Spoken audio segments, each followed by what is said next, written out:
Саламатсыздар ма көрермендерім? Өтіңізде тас бар ма? Өтіңіз қоюланды ма? Өтіңіз ауырып мазалай ма? Бүгінгі видеом осы сұраққа жауап болады. Ал келесі видеом инсульт белгілері және алғашқы жәрдем туралы болмақ. Денсаулыққа пайдалы қызықты видеоларымды өткізіп алмас үшін каналыма тіркеліп қойыңыз. Бұл сіздің қазақша контенттің дамуына қосқан үлесіңіз. Ескерту: халық емін қолданбас бұрын дәрігеріңізбен кеңесіп алғаныңыз жөн. Бүгінде тас пайда болғандықтан өтін алдырып тастағандар туралы жиі естиміз. Олар диета сақтап, үнемі күтініп жүруге мәжбүр. Ал өтте тас қалай пайда болады? Өтте тас түзілуі ағзадағы зат алмасудың бұзылуынан пайда болады. Оған холестериннің немесе билирубиннің шамадан тыс көп болуы себеп. Олар қалыпты нормада болса, ағзадан қалдықтармен бірге шығарылады, ал көп болса, өтті қоюлатады. Қою өтте кристалдар түзіліп, бірте-бірте үлкейе береді. Ұсақтары өт жолы арқылы шығып кете алады, ал ірілері 1,5-2 см болатын. Олар іркіліп, бір-бірімен жабысып, өт жолдарын бітеп қалады. Одан өт қабынуы туындайды.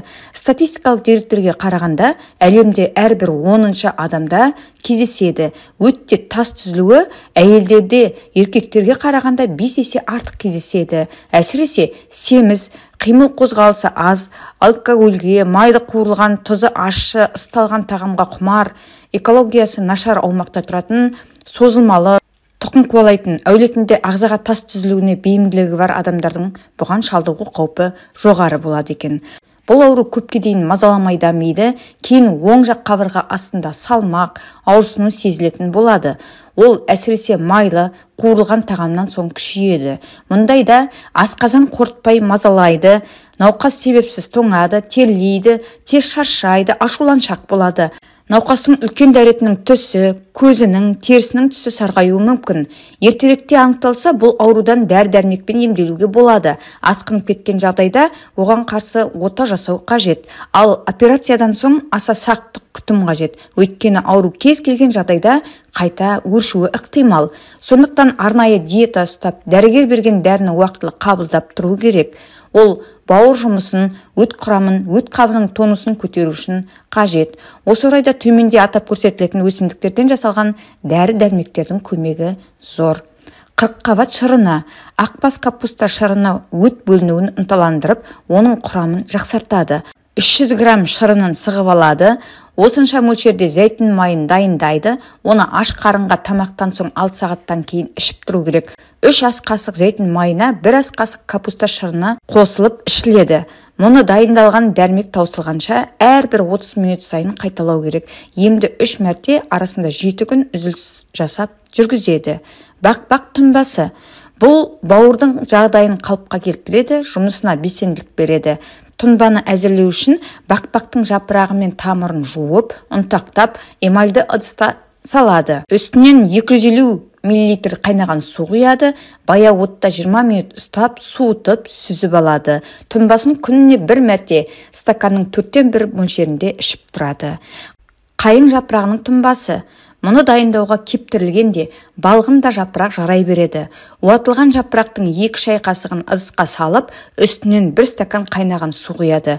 1 сағат тұндырады, сосын сүзіп алып, күніне стаканның 3-1 мөлшерінде етіп, 3 мезгіл тамақтан 10 минут бұрын ішеді. Аздап ас содасын қосса болады. Емделу курсы 40 күн. Итмұрын: бұл шөп тамырында тасты талқандайтын қасиет бар.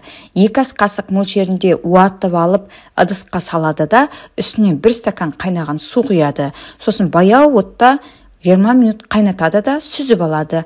Тұнбаны күніне 4 мезгіл жарты стаканнан ішіп тұру керек. 1 апта бойы ішіп, сосын 2 апта үзіліс жасайды. Қайта жалғастыру керек. Шұбар ала тікен: оның құрғақ жапырағын дәріханадан сатып алуға болады. Ол өт сұйығының жабысқақтығын төмендетеді, сол арқылы тас түзілуін тежейді.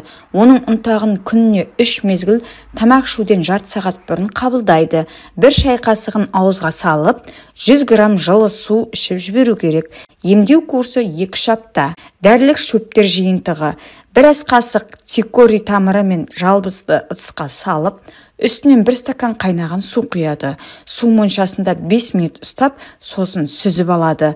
Күн сайын 1,5-2 стаканнан ыстықтай ішіп тұру керек. Ол өт түзілуін күшейтеді, өт қабының тонусын арттырады. өтте кесел болса, осы амалдарды жасап көргейсіз. Ең бастысы дұрыс тамақтанып, денсаулығыңызды күтіңіз. Сонда ауырып еміз деп әуре болмайсыз. Бүгінгі видеом осындай. Видеом ұнаса лайк басып пікір жазуды және достарыңызбен бөлісуді ұмытпаңыз. Келесі видеоға дейін сау болыңыздар.